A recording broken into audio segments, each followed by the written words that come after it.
from the News Channel 5 Network and Out and About newspaper. This is Out and About Today, sponsored by the Tennessee Performing Arts Center. Welcome to Out and About Today. I'm Brent Meredith. Coming up tonight, Pam talks to the Victory Fund about the upcoming election, and Chuck has an exclusive chat with the author of the new paranormal romance mystery book, Blood Divine, in the Entertainment Outlook. But first, I'm joined by my co-hosts Chuck and Pam for tonight's Buzz About. Welcome, guys. Great to be here. Hi, Brent. Good to see you both. This is our last chance to talk about the election before it happens, right? So At least on air. Let's at talk least about on it. air, at least as we tape. So I thought we had to do justice and talk about it tonight. And the first thing, of course, which is interesting, which is sort of election related, Will and Grace was back, came back for I a minute. love it. Yeah, we've got a clip. I want to show that before we get talking. So let's take a look at that, and we'll talk about it on the backside. Jack, you're voting for Hillary, right? Of course he is. Don't pigeonhole me. Not all gays think alike. Oh, I forgot to ask, did you see Ryan Lochte get attacked on Dancing with the Stars? Oh, honey, I knew you were one of those weird fags that was on the Trump train. I didn't say I was voting for him either, Care. Huh? Want jihad? Well, who are you voting for? I don't know, Grace. Maybe I'll stay home on December 1st. You have to vote. No, it is un-American not to. But does my vote even matter? I mean, how can one unemployed white fella registered in Pennsylvania make a difference? Okay, so fun to watch, of course. And Oh they my didn't God. skip a beat. The No. characters look virtually the same. yeah. I mean, Yes, it was like timeless. what did was you the think when this best. turned up? I mean, first of all, excluding the content, what did you think when you saw that they were going to be back for a moment at least? I was so excited because that's one of my all-time favorite shows, and I thought surely they're going to do something. And when I saw the pictures, I was like, hopefully it's not just, maybe on a talk show or something. So when it was the actual Will and Grace cast on that set, On the set? they've saved the set for 10 years. Yeah. Is that It was the same amazing. exact set? Same Same exact set. set. The producers had it stored, and they were going to have to move it, and that's what prompted them for the whole Okay. reunion. I Yeah. couldn't remember. Yeah. I did notice that Will didn't have a newspaper. He had like an iPad, An right? iPad. And when Jack opened the refrigerator, he goes, nothing new in there for or everything in there is 10 years old. Yeah. Yeah. So this is a question I asked Susie when I watched it.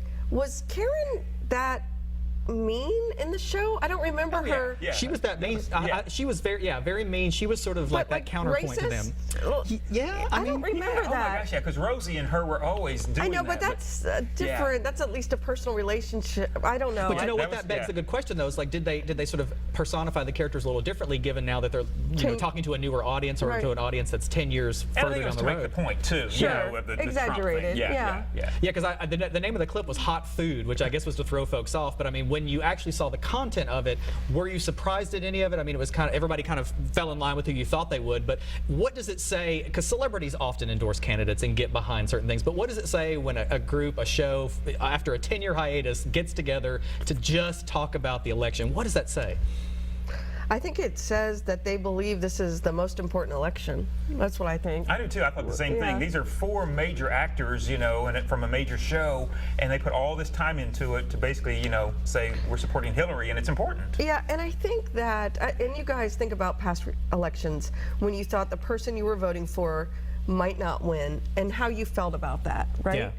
And when you felt like, I think this year it feels really scary. Yeah. Like, right? Right. Oh, it does. Yeah. It does. I mean, it's not like, oh, I could probably live with that. It's like, what does the other Right. side look like? What Right. does it look like? That's the scary part. But yeah, I mean, it was great to see them together. I hate that it was under such circumstances, but I hope their message rang through. But they also said that they Yeah. may still do a revival. True, Because true. the response has been so overwhelmingly positive. And I So- heard they want to do the revival on Netflix. I heard that too. So Yeah, that they yeah. can use Right. I certain mean, could you words. imagine? Well, Yeah, speaking of what yeah. you were saying, could you imagine any of them, or especially Karen on Netflix, where Yeah. you can say whatever she wants? So on the same train, still the debate. Fact checking, facts. They seem to have changed meaning, even themselves. The word fact doesn't seem to mean the same anymore. So they're still kind of counting up how many facts Trump got wrong. I think at this point there was something like 17 or 18, and one group said 14 or 15 that he got wrong. But basically they sort of put together, they looked back and said, he lied every 5.29 minutes he told a lie. Hillary had something like 3 or 4 lies that they counted up for her in the entire debate. But that aside, I just want to know, what does it say when facts and sort of the truth, there's a debate now with him sort of, cutting her off, giving one of his, His pointing Wrong, finger facts wrong, were, believe wrong. me, everything he says that seems like it's going to be a lie is followed with or preceded with believe me or I'm telling the truth, which is like the first sign of saying Right. I'm lying. But what does it say now that people don't care? I guess is the bigger question. If you're a Trump supporter and you see this and you think, oh, well, the fact checkers, they have an agenda. Now everybody's against him. I mean, what does that say? That's what scares me, is because, quite frankly, because that's not what, I mean, if Hillary were to just be caught in a major lie or something like that, I really think that people would turn against her that were supporting Yes. her. Trump, it's become so much of who he is. It's no big deal to people that support him. I don't understand Well, that. he denied that he was for the Iraq War. He talked about stop and frisk, said it wasn't He unconstitutional, reverses even though it everything. was. It's like just clearly, easily checkable things by anybody who's got any access to anything can find out that he's lied. But supporters don't care. Pam, I mean, Well, I think when we've talked about this, his supporters are fearful of where the world is, right? Yeah. And they believe that he's going to solve these problems. None of us are there. I'll tell you, Chuck, if something came out with Hillary that was a scandal, which there have been things, right? We decide what we believe. I'd still be voting for Hillary.